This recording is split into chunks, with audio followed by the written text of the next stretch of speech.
Well, yes, indeed, Mr. Dachaba. Is there a calendar? Because those who like to know, I know that the NBC says that you choose 6 states, and then maybe when that is done, you move to the next. But the thing is, they don't know when or which other 6 comes next. So do you have a calendar that you think you can comply with so that everybody sees the whole plan and moves with that same calendar? Thank you, Chamberlain. I'm glad that you are aware that we have a phased approach to the transition. That's very key. Like I've said, we've done in Jos, we've done in Abuja. Jos was pilot, Abuja is a full rollout. We have announced that we are going to another 6. Those 6 states will include Gombe, will include Kwara, will include Kaduna, will include Osun, and also Enugu. And the strategy of the NBC is to be sensitive to the geopolitical equation in Nigeria, where we carry 1 state in each political region, a geopolitical region. But also don't forget that the rollouts will depend on infrastructural establishments. You don't just roll out to states where there's no infrastructure. For all the 6 states that we've mentioned, there's already presence of the digital transmission signal, like you had in your background report for Kaduna. It's already been set up by Pinnacle. All that remains for us is to commission ditto for Ilorin and Osun and the other states.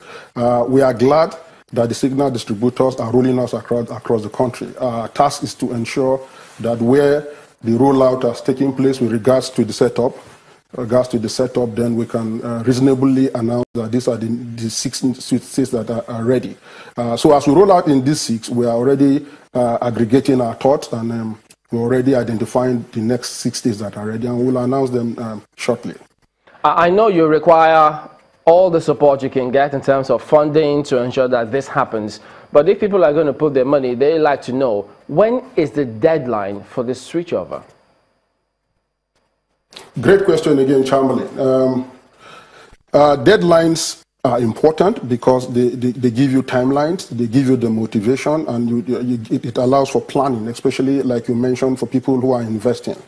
But also understand that the digitization of broadcasting especially is multifaceted. It's not just a technological adventure. There are a lot of social, economic considerations, also political, as I've just mentioned. So it comes with a lot of sensitivity and planning. We have set dates before, and I'm sure you are aware we did set dates, but we also found out that the reality was that some of those dates had to be adjusted.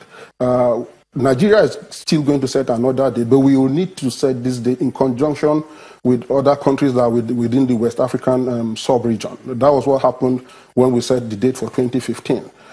Incidentally, even in the West African sub-region, Nigeria appears to be in the lead. What we have put on ground, much more ahead of many other countries, not just in West Africa, also across Africa. They are looking up to us to lead the process in terms of planning and execution, and we're doing that. So we agree. Timelines are key. We have set timelines before.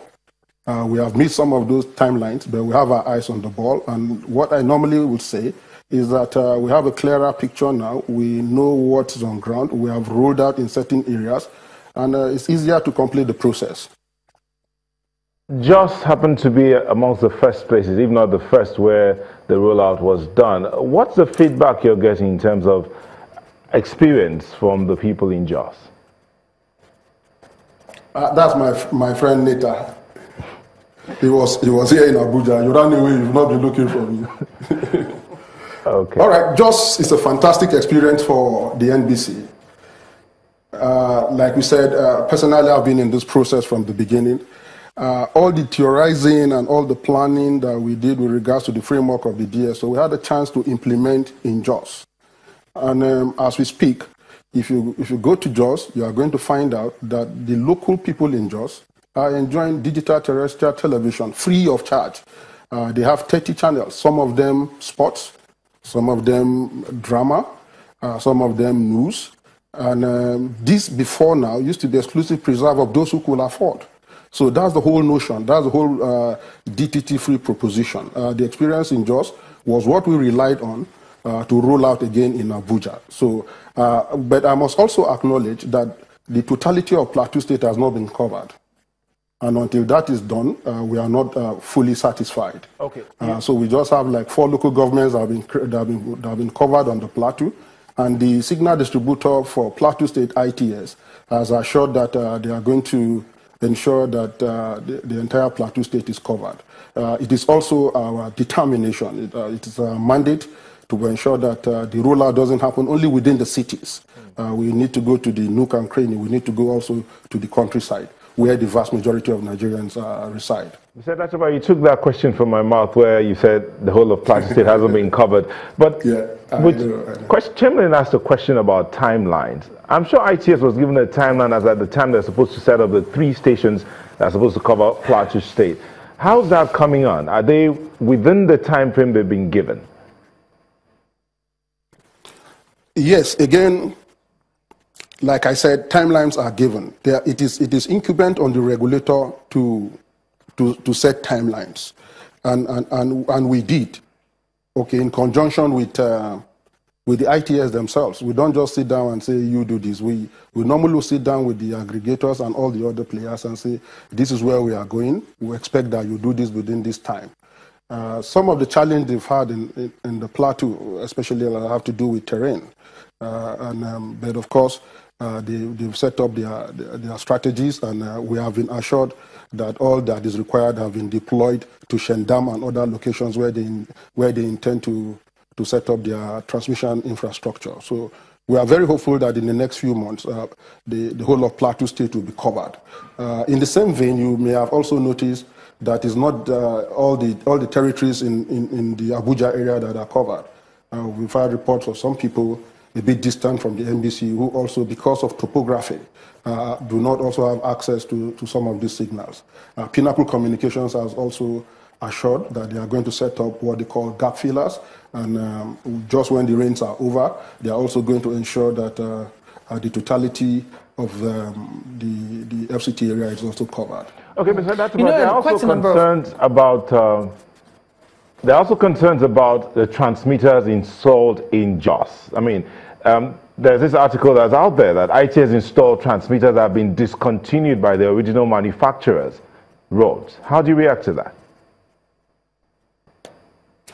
Will you permit me to allow ITS to respond so that I don't...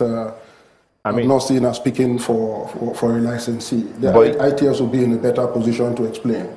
Okay, you being the regulator. But what I can say, and I've told you already, that if you go to Jos, there's a multiplex on ground, the signals are up, the boxes are functioning, and people have access to 25 digital channels free of charge, courtesy of ITS transmission infrastructure. But if the transmitters are they up to standard? Are they up to par? Can they endure or last for the future? Or do we have to get to a point where we begin to look for fresh transmitters to buy? Again, I think you should leave that for ITS to answer. I can give you ITS contact. Bring them in and let them explain. Okay. Well, we're taking a moment now. When we return, we will definitely come back and wrap up this session. In just a moment, please stay with us.